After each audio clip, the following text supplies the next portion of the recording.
Hey, my name is Tone, and today we'll be taking a look at the Transformers Legacy Tarantulas. So, we'll take a quick look at the packaging. So, we got some really nice artwork on Tarantulas, some more artwork on Tarantulas in robot mode, then the Legacy artwork, the Legacy logo, and then the barcode if you really need it. And then you got the back with the promotional shots and a QR code for the tech specs, and that is basically it for the packaging. So here is Tarantulas in Tarantula mode, and this guy was like a long coming for this guy ever since the Kingdom line was announced. I'm sure a lot of you guys really wanted a Tarantulas figure, and dream come true. We've got an updated version of a Tarantulas figure, and this is actually a pretty nice looking Tarantula mode. Even though arachnophobia, I can't deny that the front angle looks really creepy, if you ask me. And yeah, if you want to see the underside, it's not that bad. I've seen worse.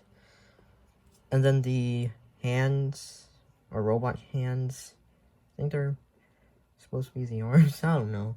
This is not meant to be a realistic one or like anything from the show, but it tries to in some way. So yeah, articulation, each of the legs are on a ball joint. That's pretty much it. Weapon storage is really nice.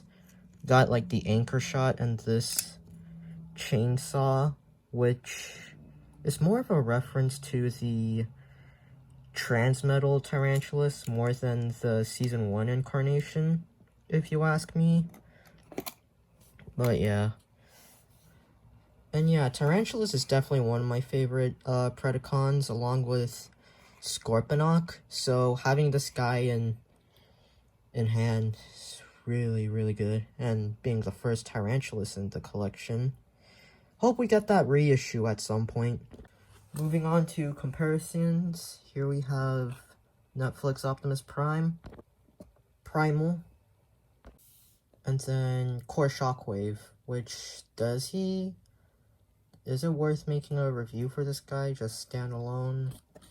I mean, it's probably better as a short review instead of a full in-depth review, because it's literally a small figure and I don't really care for G2 Megatron anyways.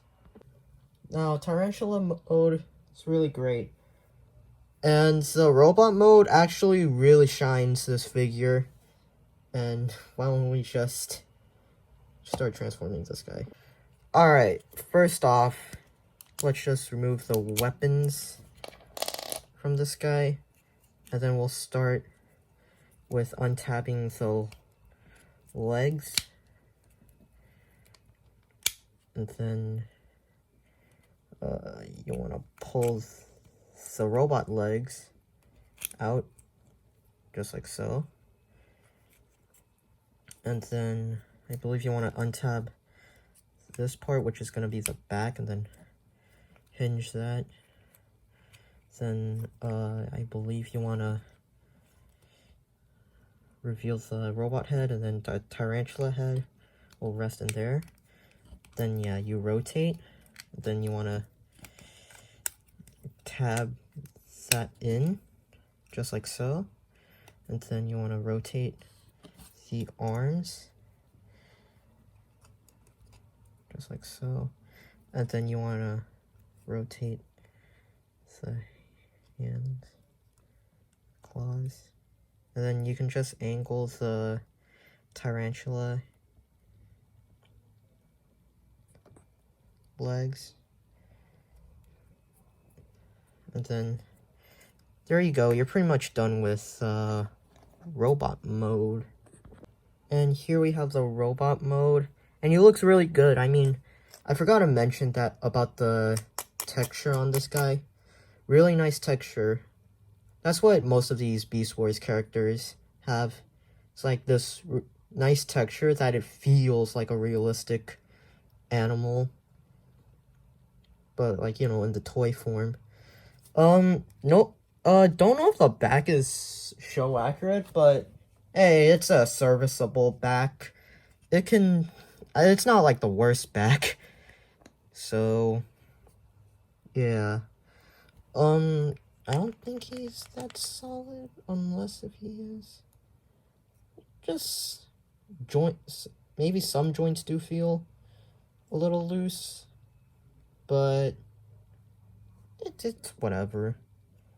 Oh yeah, this thigh rotation does feel loose, but not that much in this side. But yeah. I mean, the head sculpt though. Now, with this head sculpt, you can imagine the mechanical laugh from the show. Anyways, articulation. He has a ball joint on the head. You can barely look up or down. Rotation at the arm. An arm moves out. And then it's technically a bicep swivel and mid elbow swivel or whatever. And then he gets a bend. And then a waist swivel. Then a rotation. He can barely, or he can move back that far. Then he can spread, he has a thigh swivel, bend at the knee, or double bend, do a transformation, then up and down, ankle pivot. And yeah, really good posability. It's your standard posability for War for Cybertron or Legacy. And then, of course, he can hold his weapons, and you can also combine them for some reason if you want to, like so. Then yeah, you can combine the weapons, which I don't know if that's what you really want to do, but it's an option. But me personally, I'm just gonna have them as individual weapons. And you really think this anchor shot was a reuse of Black Arachnia? Well, guess what? If we take Black Arachnia's anchor... No, it's not. Here he is next to Primal, Optimus Prime, Megatron, and Black Arachnia. And for those of you who actually thought that Tarantulas was going to be some remold of Black Arachnia, think again. This guy's a completely new mold compared to her. Alright, if you're wondering where's the abomination of Worlds Collide Black Arachnia, it's in storage. Locked in storage it belongs to. So yeah, that's my review for Tarantulas, and a lot of people really like this figure, and yeah, it lives up to its name. You know, a really good Beast Wars figure, I would say. Probably the best one, and the best looking out of the Beast Wars. You know, like a redo from the original toy. And yeah, I wouldn't go so far to give this guy like a straight 5 out of 5, because there are some joint tolerance issues that, you know, I wish they can be, like, we can do better. But I would just give this guy a 4 out of 5, if I'm gonna be honest. And yeah, the Wave 2 of Legacy is more of an improvement from Wave 1, in my opinion. Because there's, like, more of these characters that I'm more interested in compared to, like, Last Wave. I mean, Last Wave had a good run of figures, but this wave is where it shines.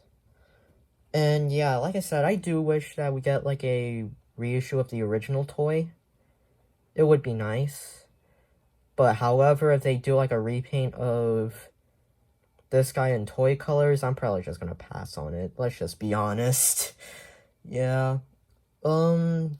That's basically it for my review, and I guess I'll see you in the next one, or whenever. Alright, peace.